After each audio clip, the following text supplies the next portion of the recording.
Bonjour, j'espère que vous ne m'avez pas oublié.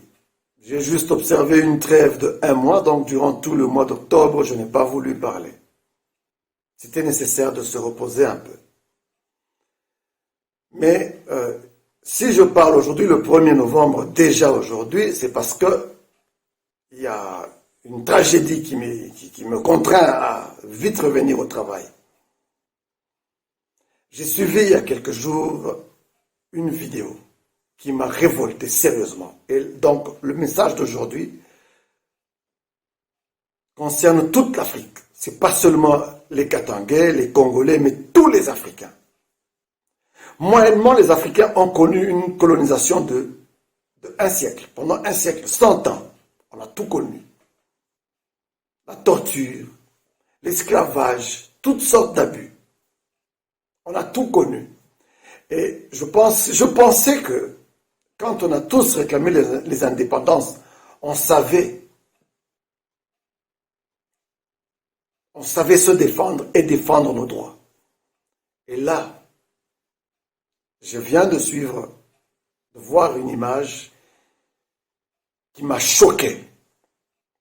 Mais ce n'est pas une seule image, c'est une suite d'images. Cette question concerne tous les Africains. Depuis quelque temps, nous voyons la Chine envahir l'Afrique. Comment et pourquoi la Chine envahit l'Afrique? La Chine envahit l'Afrique pour les matières premières, spécialement pour les mines, pour la terre, pour le bois. Il y a quelque temps, en arrière, j'ai vu les Chinois battre les travailleurs, eux-mêmes battre les travailleurs qui travaillent dans leurs entreprises. Ils les battent avec leurs propres mains. Un manque de respect. Un travailleur, on le traite en humain. Mais ils les battent comme leurs chiens. Et j'ai constaté que personne ne parle. Parce que les Chinois viennent investir dans l'industrie minière ou dans les mines du Katanga. Ça rapporte beaucoup d'argent. Personne n'ose parler. Après, j'ai vu une autre vidéo. Les Chinois faire chicoter des Africains. Parce que dans les mines de Katanga, il y a tout le monde. Faire torturer par l'armée congolaise, on torture des gens.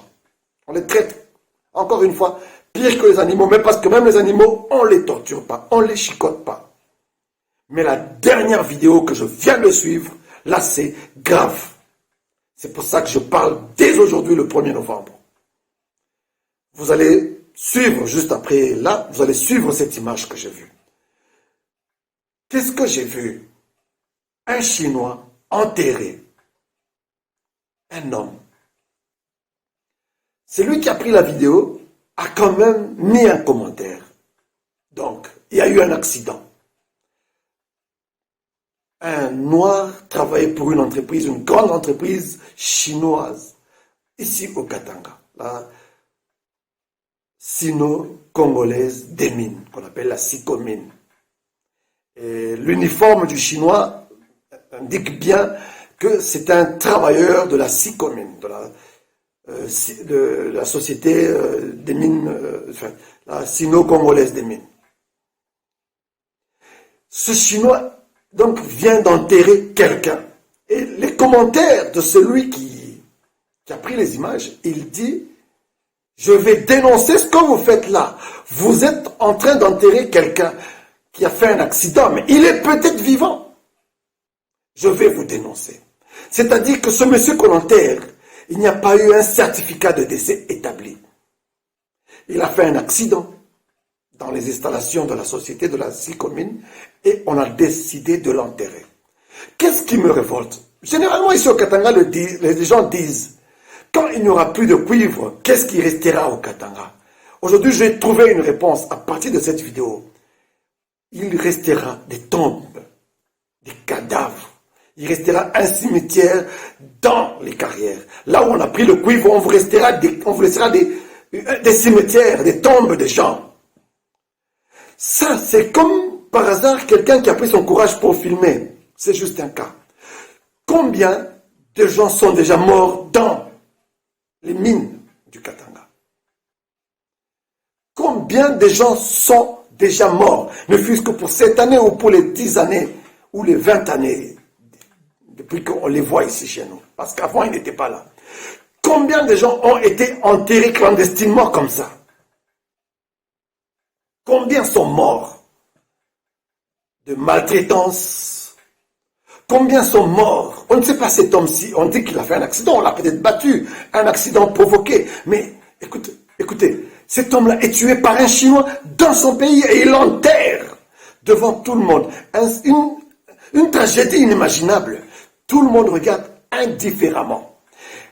Et ça ne s'arrête pas là. Le monsieur qui a pris la vidéo a pris le courage de la diffuser sur les réseaux sociaux. Elle est allée partout. J'ai attendu des jours. Je n'ai pas vu une seule réaction des autorités locales ici au Katanga, encore moins à Kinshasa. Nous avons même envoyé ces images dans les grands médias du monde, que je ne vais pas citer ici. J'ai attendu, ça fait près de 5 jours. Je n'ai pas de réaction. Donc, c'est un fait mineur. Mais c'est un humain qui est tué. Alors, je viens m'adresser aux Africains. Les Chinois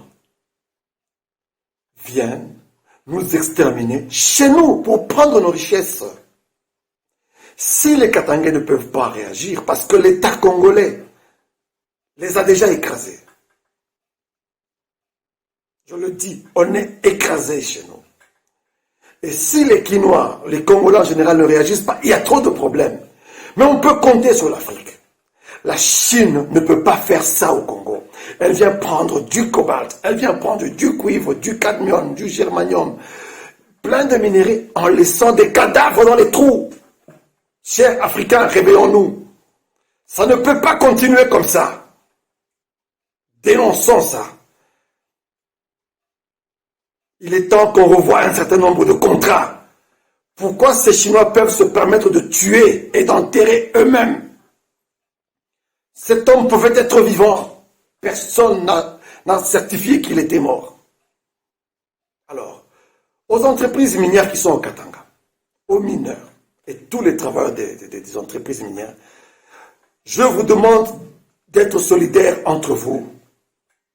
Il faut une grève. Il faut dénoncer les abus que vous subissez. Ça ne peut plus continuer comme ça. Si on vous bat, il faut les dénoncer. Si on vous paye mal, il faut les dénoncer. Je vous informe que j'ai déjà fait les industries minières ici. J'en sais quelque chose. Il faut le dénoncer. Trop, c'est trop. Jusqu'à vous enterrer clandestinement. Si la famille de ce monsieur qu'on a enterré là, comme cela, n'a pas mis pression, ce que j'ai appris qu'ils ont mis pression, on a finalement déterré pour l'enterrer convenablement. Si ce garçon n'avait pas pris courage de filmer ça, comment l'aurions-nous su? Et combien ont été enterrés comme ça? Combien disparaissent comme ça? Chers Africains, c'est ce qui nous arrive ensemble. C'est ce que je dénonce chez moi au Katanga. Peut-être qu'au Gabon, au Nigeria, en Angola, peut-être partout ailleurs ça se fait. Allons-nous rester là comme ça indifférents? Réagissons. Les mineurs doivent gréver. Il faut être solidaires entre vous. Il faut faire une grève pour que ces Chinois arrêtent de faire ça. Ils vous payent déjà très mal. Les Indiens vous payent très mal. Et en plus, ils se donnent le droit de vous tuer, de vous torturer, de vous enterrer clandestinement, de vous faire disparaître vos cadavres, vos corps. Ça ne peut pas arriver à ce niveau-là. On doit réagir.